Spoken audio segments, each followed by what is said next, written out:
بسم اللہ الرحمن الرحیم۔ السلام علیکم۔ ہوم آف وزڈم کی ایک نئی ایپیسوڈ کے ساتھ میں ہوں یوسف خان۔ دوستو، آج ہم ایک ایسے انسان کا تذکرہ کریں گے جو کہ ایک مزدور گھرانے میں پیدا ہوا تھا، لیکن اس نے اپنی محنت، لگن، ایمانداری سے اپنے مقدر کو بدل دیا۔ وہ 1926 میں سویڈن کے ایک گاؤں ایگونریڈ میں پیدا ہوا۔ اس کے والدین ایلم ٹریارڈ نامی ایک فارم ہاؤس میں کام کرتے تھے اور اس کا نام انگور کیمپر تھا۔ اس کے والدین نے 5 برس کی عمر میں اس کو بھی مزدوری پر لگا دیا تھا، لیکن اس نے مزدوری کے بجائے مالک بننے کو ترجیح دی۔ یعنی 11 سال کی عمر میں اس نے ماچسیں بیچنے کا کاروبار شروع کر دیا اور یوں وہ اپنے چھوٹے سے کاروبار کا مالک بن گیا۔ وہ ماچسوں کے باکس لیتا اور اپنی سائیکل پر گلی گلی بیچتا رہتا۔ اس کے پاس جب تھوڑے سے پیسے جمع ہوئے تو اس نے اپنا کاروبار ایکسپینڈ کر دیا اور شہر سے بلک میں ماچسیں خرید کر گاؤں کے دکانداروں کو بیچنا شروع کر دی۔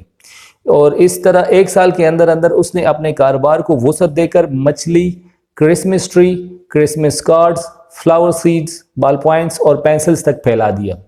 17 سال کی عمر میں اسکول میں اچھی پوزیشن لینے پر اس کے باپ نے اس کو انعام کے طور پر کچھ رقم دی۔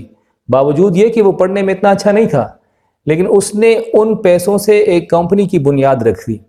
اس نے تو ویسے کمپنی کا نام رفسا رکھا تھا، لیکن اس کمپنی نے پورے یورپ کا لائف سٹائل بدل دیا۔ کمپنی کا نام تھا ایکیا، آئی کے انگور کیمپرٹ اس کا اپنا نام تھا۔ ایلم ٹریارڈ اس فارم ہاؤس کا نام تھا جس میں اس کا باپ کام کر رہا تھا، اور ایگونریڈ اس کے گاؤں کا نام تھا۔ کمپنی ابتدائی طور پر فرنیچر کا کام کرتی تھی۔ جب کمپنی کا آغاز ہوا تو اس دور میں ہیوی قسم کے فرنیچر کا رواج تھا جو کہ یکے بعد دیگرے کئی جنریشنز تک استعمال ہوتا۔ وہ لوکل مینوفیکچررز کے فرنیچرز کو بازار میں سستے داموں بیچتا تھا، لیکن 1 سال بعد وہاں کے لوکل مینوفیکچررز نے سستے داموں کی وجہ سے اس کا بائیکاٹ کر دیا۔ اس وجہ سے وہ اپنے ہی گھر میں فرنیچر بنانے پر مجبور ہوا۔ اس نے سوچا کہ مستقبل قریب میں انسانوں کی آبادی کے بڑھنے کے ساتھ ساتھ لوگ ایک جگہ سے دوسری جگہ نقل مکانی شروع کریں گے اور ان کو کم وزنی اور سستے فرنیچر کی ضرورت ہوگی، لہٰذا اس نے اس قسم کے فرنیچر کو بنانا شروع کیا۔ شروع میں لوگوں نے اس کا مذاق اڑایا کہ جس طرح اس کی کمپنی کے نام کا کوئی مقصد نہیں ہے، ایک بے معنی سا نام ہے، اس طرح اس میں بننے والے پروڈکٹس بھی فضول سے ہیں۔ اس نے چاہا کہ ہر کوئی، چاہے وہ کم آمدنی والا ہو یا زیادہ، وہ بنیادی اور سٹائلش فرنیچر کو خرید سکے۔ اس کا مقصد تھا کہ قیمتیں کم ہونے کے ساتھ نہ صرف یہ کہ میں منافع کماؤں بلکہ لوگوں کی خدمت بھی کر سکوں، کہ جو لوگ اچھا فرنیچر خریدنے سے قاصر ہیں وہ بھی کم داموں میں اچھا فرنیچر خرید سکیں۔ وہ اپنے مقصد میں کامیاب ہوا اور اس کا کاروبار سویڈن سے ناروے اور ڈنمارک، پھر جرمنی اور آہستہ آہستہ کانٹیننٹل یورپ میں پھیل گیا، اور اس کے بعد to the rest of the world.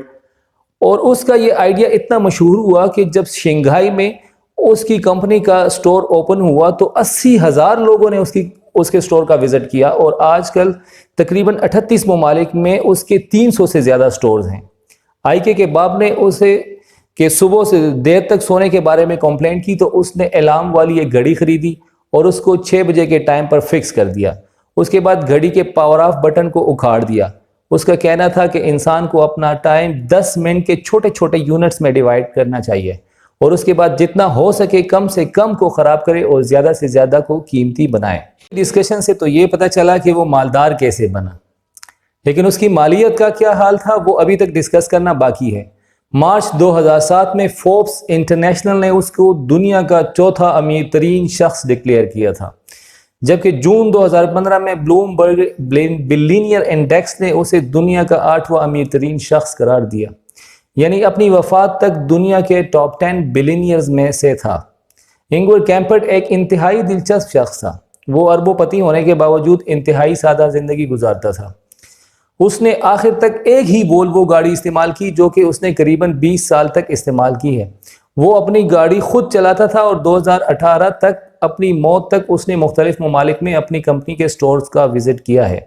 وہ جب بھی سفر کرتا تھا ہمیشہ اکانومی کلاس میں کرتا تھا، کبھی بھی بزنس کلاس میں اس نے سفر نہیں کیا۔ ہمیشہ سستے ہوٹل میں سے اس کا قیام ہوتا تھا۔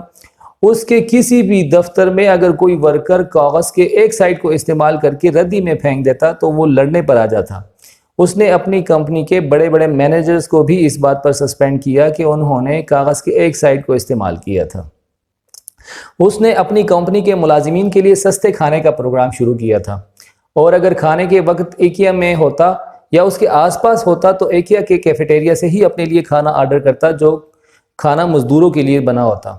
اس نے کبھی بھی مہنگے ریسٹورنٹس کا استعمال نہیں کیا اور اپنے تمام ملازمین کو نوکر نہیں بلکہ کولیگز یا کو ورکر کہتا تھا اور ان کو انفارمل ڈریسنگ کے لیے انکریج کرتا تھا۔ لیکن اس کا یہ مطلب نہیں ہے کہ وہ کنجوس تھا، وہ ایک انتہائی فراخ دل انسان تھا۔ اس نے اینکا فاؤنڈیشن کے نام سے ایک فلاحی ادارہ بنایا تھا جس کے ذریعے اس نے $36 بلین سے زائد چیریٹی کی تھی۔ ایک نامور میگزین اکانومسٹ جس کا نام کسی سے ڈھکا چھپا نہیں ہے کے مطابق انگور کیمپرڈ نے فلاحی کاموں میں بل گیٹ سے زیادہ رقم خرچ کی ہے، لیکن اس نے کبھی بھی اپنے فلاحی کاموں کی تشہیر نہیں کی۔ اس کی ذات کو اگر دیکھا جائے تو وہ ایک کنجوس سخی معلوم ہوتا ہے، کیونکہ ایک طرف تو وہ اپنی کمپنی کے ایم ڈی کو بھی اس بات پر فارغ کر دیتا ہے کہ وہ کاغذ کے ایک سائڈ کو استعمال کرتا ہے، لیکن دوسری سائڈ پر دیکھا جائے تو فلاحی کاموں میں اربوں کھربوں روپے خرچ کر دیتا ہے۔ وہ اپنی نوعیت کا بندہ تھا جس کی مثال آج کل کی دنیا میں بہت مشکل سے ملتی ہے۔ آئی کے مطابق دنیا میں کوئی بھی نوکری کرنے والا شخص کبھی بھی خوش نہیں رہ سکتا۔ انسان کی اصل معیشت تب شروع ہوتی ہے جب وہ اپنا کاروبار شروع کرتا ہے۔ اس کا یہ بھی کہنا ہے کہ کامیابی اور ترقی کبھی بھی تعلیم سے اور ڈگریاں لینے سے حاصل نہیں ہوتی۔ اگر تعلیم سے روٹی کمائی جا سکتی تو آج دنیا کے تمام پروفیسر ارب پتی ہوتے۔ اس نے کہا تھا کہ اس وقت دنیا میں 950 ارب پتی ہیں، لیکن ان میں سے کوئی بھی پروفیسر، ڈاکٹر یا ماہر تعلیم شامل نہیں ہے۔ جو لوگ ڈگری حاصل کرنے کے بعد ہی کسی کام کے شروع کرنے کا انتظار کرتے ہیں وہ لوگ بہت زیادہ کامیاب نہیں ہوتے، لیکن جو لوگ زمانہ طالب علمی سے ہی کسی چھوٹے لیول کا کاروبار شروع کرتے ہیں وہی کاروبار ان کو کالج یونیورسٹی سے کسی کارخانے یا انڈسٹری تک لے جاتا ہے۔ اس نے کہا تھا کہ اس وقت ایکیا میں 30,000 سے زائد ملازمین کام کرتے ہیں جو کہ اپنے دماغ اور ویژن اور تعلیم کے اعتبار سے اس سے کئی گنا زیادہ ہیں، لیکن ان میں ایک خامی ہے، وہ یہ کہ ان میں اپنی نوکری چھوڑنے کی ہمت نہیں ہے۔ انہیں اپنے اوپر اور اپنی صلاحیتوں پر اعتماد نہیں ہے۔ اگر کوئی شخص انگور کے لیے کام کر سکتا ہے تو وہ اپنے لیے بھی کر سکتا ہے، لیکن اس کے لیے ذرا حوصلہ چاہیے۔ اس کا کہنا تھا دنیا میں نکمل لوگوں کے لیے کوئی جاپناہ نہیں ہے، لیکن محنتی اور کام کرنے والوں کے لیے پوری دنیا کھلی پڑی ہے۔ اس کا یہ بھی کہنا تھا کہ ہنرمند شخص کا ہنر اس کا پاسپورٹ ہوتا ہے۔ انگور کے یہ خیالات پاکستان کے تمام بے روزگار نوجوانوں کے لیے مشعل راہ ہیں جو کہ اپنے روزگار کی تلاش میں در در کی ٹھوکریں کھاتے ہیں اور جن کے آباء و اجداد اپنے بچوں کو ایک معمولی درجہ چہارم کی نوکری دلانے کے لیے در بدر زندہ باد اور مرد آباد کے نعرے لگاتے ہیں۔ اس کا ایک معمولی مزدور محنت کر کے انگور کیمپرڈ بن سکتا ہے تو میں اور آپ کیوں نہیں بن سکتے؟ اگر گلیوں میں ماچھ سے بیچنے والا دنیا کا امیر ترین شخص بن سکتا ہے تو ہمارے راستے میں کیا رکاوٹ ہے؟ انگور نے کہا تھا کہ راستہ ان لوگوں کو ملتا ہے جو چلنا جانتے ہیں۔ آپ بھی چلنا سیکھیے، راستے آپ کے لیے تیار ہیں اور منزلیں آپ کی منتظر ہیں۔